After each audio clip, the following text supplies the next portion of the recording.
Fight number 13 for Mike Tyson. We're back in Latham.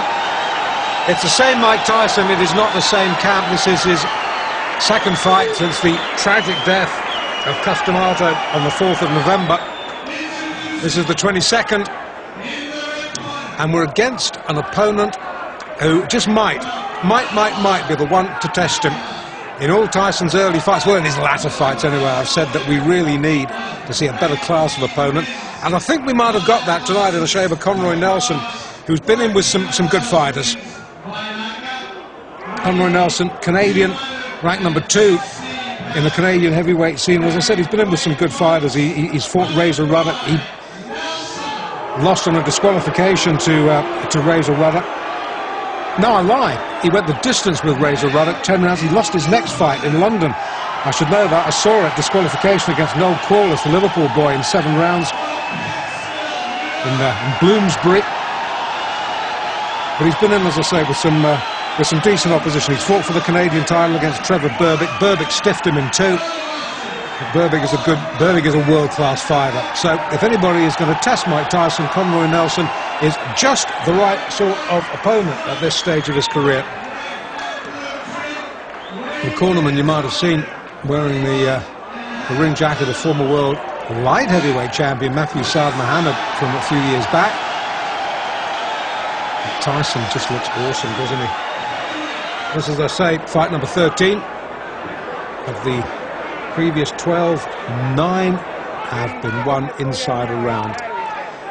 In fact, I was there when he was stretched by Don Halpin, 4 rounds in his 3rd fight. So here we go then, round 1. Both boys in white. Tyson with the red trim, and Nelson with the black. Nelson, as I say, will try, has to use his height and reach to just keep Tyson at bay. Try and draw the sting for the first 2 or 3 rounds, because we know how dangerous Tyson can be early on. And Nelson on his bike early, guard held high, peekaboo style. Won't want to let it drop. And Nelson can hit. Tyson needs to be a little bit careful this fight.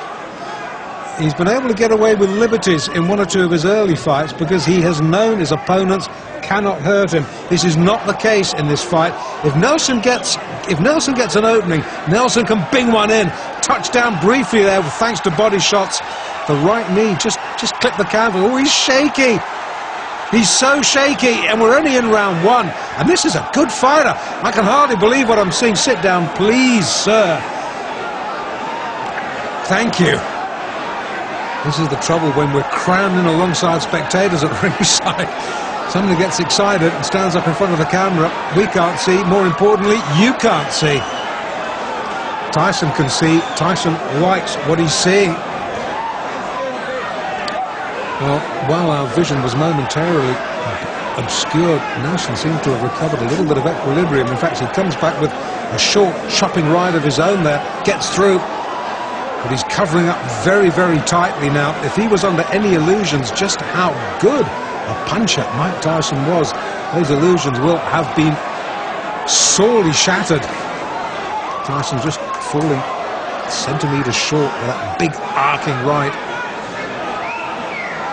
Referee just letting him get on with it. Just a little word. Don't keep it too close, boys.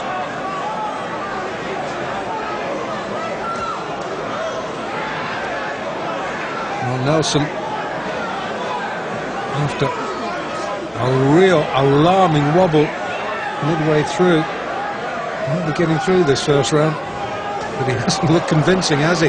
Tries to come back with a spearing left of his own, but Tyson left uppercut gets through, and once again Nelson looks a little bit confused, dazed and confused. That term might have been coined for Conroy Nelson tonight.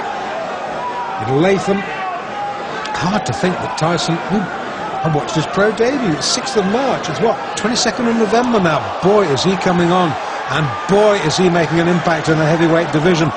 Nelson hurt, needs a breather.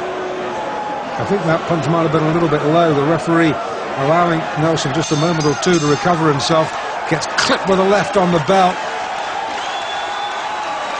And somehow, well, the ref comes over, says, just keep your punches up.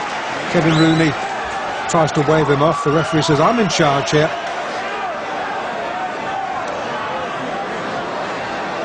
Okay, we're in the second. And once again, it's all Tyson. And Nelson, who was in deep trouble, is in deeper trouble as the left hook, which is fast becoming a Tyson trademark, sends him down. The gum shield has been spat out. Nelson says, that's it, thank you very much. I think discretion, the better part of valor there. Conroy Nelson spat the gum shield out, walked back to his corner. Well, fight number 13, unlucky 13, I don't think so. 13 fights, 13 wins. At least Nelson got him into the second round. Tyson now observing the post-fight niceties. I thought Conroy Nelson, well, in fact, I wasn't the only one who thought Conroy Nelson would stretch him, and he did, into round 2.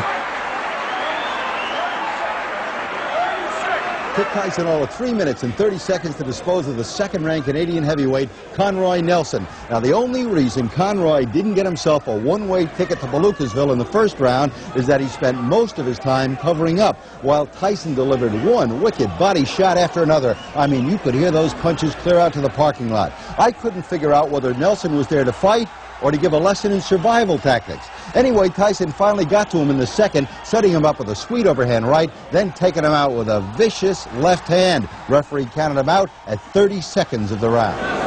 Very good fighter, experienced fighter, within good fighters. But a friend of mine from Canada called Davey Hilton was telling me about him and about the clutch he tried to hold one time. But he surprised me because he wasn't trying to hold, he was fighting. I'm going to tell you something. I think he was here to pick up a paycheck. The first round, all he did was cover up. Well, maybe he was a little leery about the puncher power. But again, that's you saying it because you're not fighting. He took some good shots, but anybody else, they would have quit. Yeah, that right left was devastating. Thank you very much, sir. So now Mike Tyson is 13-0, all of his victories coming by knockout, and no bout has gone past the 4th round. So you got to wonder, when's the KO kid gonna move up in class? If everything goes the way it's been going, I'd put Mike in the ring in about June or July against somebody in the top 10. But you must remember, once you break into the top 10, you can't go backwards. You can't beat somebody in the top 10 and go back and fight, 8-round fights. Jim, nobody's looking for Mike to go backwards. No, the sooner he moves against some real class, the better. I mean, this kid doesn't come to box, he comes to terminate. Tyson's rare talent had grabbed the attention of the boxing world and was drawing in the crowds. Yet at this stage, not one of his fights had been televised nationally across the U.S. More of Mike's early fights coming up in the next Tyson Raw and Uncut. Mike Tyson! I believe he will be the youngest heavyweight champion of all time.